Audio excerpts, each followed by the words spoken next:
50वां श्लोक। श्री भगवान उवाच बुद्धि योगो जहति उभे सुकृत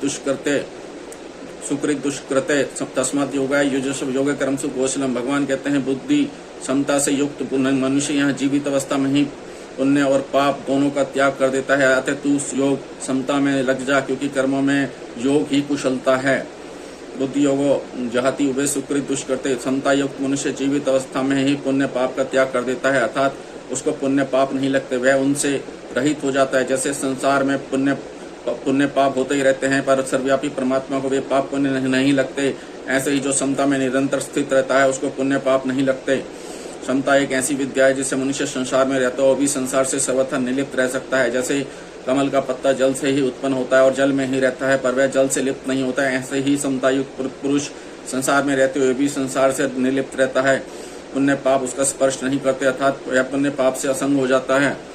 वास्तव में यह स्वयं चेतन स्वरूप पुण्य पाप से रहित ही है। केवल असत पदार्थों शरीर आदि के साथ संबंध जोड़ने से ही पुण्य पाप लगते हैं। अगर यह असत पदार्थों के साथ संबंध न जोड़े तो यह आकाश की तरह निर्लिप्त रहेगा, इसको पुण्य पाप नहीं लगेंगे। तस्मात् योगाय युजस्व, इसलिए तुम योग में लग जाओ, अर्थात निरंतर समता में स्थित रहो। वास्तव में समता तुम्हारा स्वरूप है, तुम नित्य निरंतर समता में ही स्थित रहते हो। केवल राग द्वेष के कारण तुम्हारे को उस समता का अनुभव नहीं हो रहा है। अगर तुम हरदम समता में स्थित न रहते तो सुख दुख का ज्ञान तुम्हें कैसे होता, क्योंकि ये दोनों ही अलग अलग हैं। जब इन दोनों का तुम्हें ज्ञान होगा तो तुम इनके आने जाने में सदा समरूप से रहते हो।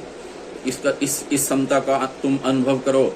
योग कर्मसु कौशलम, कर्मों में योग ही कुशलता है, अर्थात कर्मों की सिद्धि असिद्धि में और उन कर्मों के फल की प्राप्ति अप्राप्ति में सम रहना ही कर्मों में कुशलता है। उत्पत्ति विनाशील कर्मों में योग के सिवाय दूसरी कोई महत्व की चीज नहीं है।